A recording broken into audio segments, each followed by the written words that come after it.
Welcome to this explainer. If you're tuning into this, you're probably someone who cares deeply about how big, large-scale social and economic initiatives actually play out in the wild.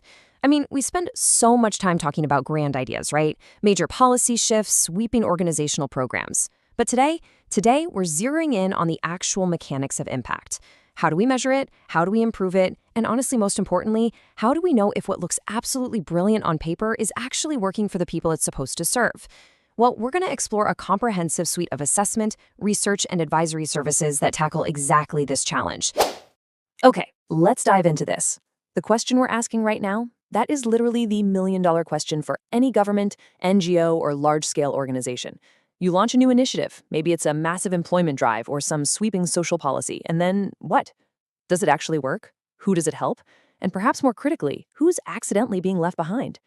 Throughout this explainer, we're going to look at a framework of services, specifically the diagnostic frameworks utilized by advisory bodies like NAAS that act as the ultimate diagnostic tools for solving this exact mystery. These are the tools that pull us out of the theoretical clouds and drop us right into tangible reality. Section 1. Bridging the implementation gap. So here is the central tension of our entire discussion. Look, we've all seen projects that look absolutely perfect in a pristine PowerPoint, right? But then they just fall apart the second they hit the real world. We call this the implementation gap. It's that stark, sometimes painful disconnect between what a policy or program intends to do and its actual messy, real-world execution. And everything we're about to talk about, every diagnostic tool, every field research technique, every advisory service, it all exists for one singular purpose: to identify, measure, and ultimately close this specific gap. Because let's face it, an intention, no matter how noble or well-funded, is absolutely meaningless if it collapses during execution. Section 2. Assessing systems and policies. Now, to actually fix that gap, we first have to look at the blueprint. And this brilliantly illustrates how we map out the whole ecosystem from three entirely different yet completely intertwined perspectives. You see, you can't just look at job seekers facing barriers without also looking at the employers who are trying to fill skills gaps, and of course, the overarching institutions that are setting the rules in the first place. It's like a three-legged stool. If one pillar is weak, the whole system wobbles. So, we analyze worker experiences, then pivot over to recruitment process reviews for employers, and evaluate the overarching employment policies themselves. You really need to see the whole picture to understand the ecosystem. Once that ecosystem is mapped out, we put the policies themselves under a microscope. And let me be clear, we aren't here to debate politics. We are just here to see if the engine actually runs. That means stripping away all the rhetoric to look at hard, objective performance and impact evaluations. We dive into the regulatory and institutional frameworks to really understand the rules of the road. And we run strict delivery assessments to see if the services actually make it to the finish line. It's all about grouping these operational checks together to deliver objective, actionable data on real-world effectiveness.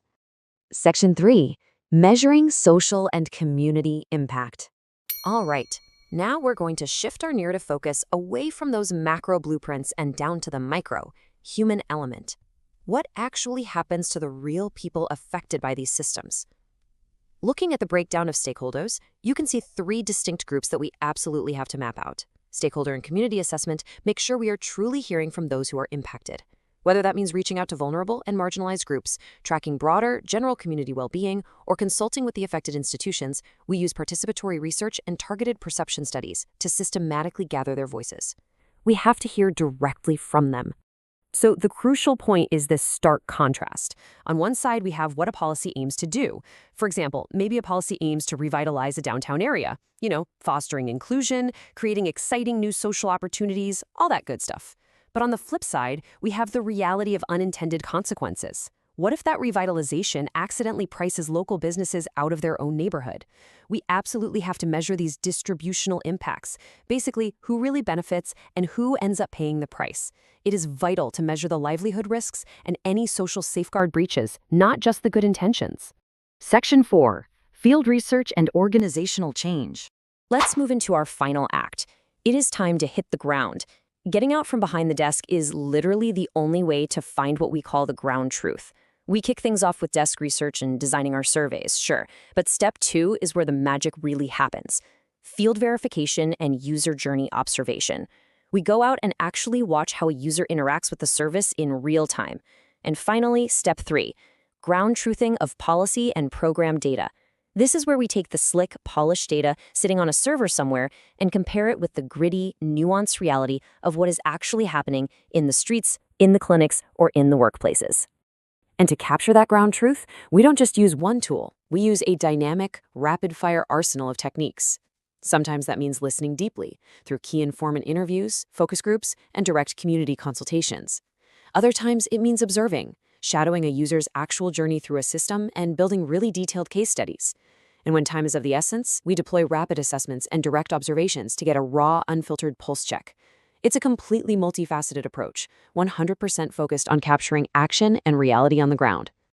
But what happens once you have all that data? Once that implementation gap is clearly measured and the ground truth is laid bare? Well, the organization itself must adapt. And this brings us to organizational advisory. This isn't just about, handing over a thick report and walking away. It's about rolling up our sleeves and supporting organizations in understanding and improving their internal systems, processes, and stakeholder relationships to actually fix the disconnect we just diagnosed. It's about re-engineering from the inside out. Now, what's really interesting here is how this shows the culmination of the whole journey. We take all that friction we found out in the field and we use it to run deep organizational assessments and internal process reviews. We are aiming for pure operational improvement. Then we strengthen the institution's strategy and program design so that the next initiative doesn't suffer the exact same fate, guiding them through stakeholder management and, of course, the delicate art of change management. This right here is where research transforms into actual, tangible reality. Which brings us to the end of our explainer, and to a question I really want to leave you with today. I want you to look at your own initiatives. Look at the programs your organization funds, designs, or implements. Are your systems truly creating the impact you intended? Or are you operating on assumptions? Is it time for a ground truth check? Understanding the mechanics of impact is the first step, sure, but having the courage to actually measure your implementation gap, that is the crucial next step. Thank you so much for joining me, and keep questioning the gap between intention and reality.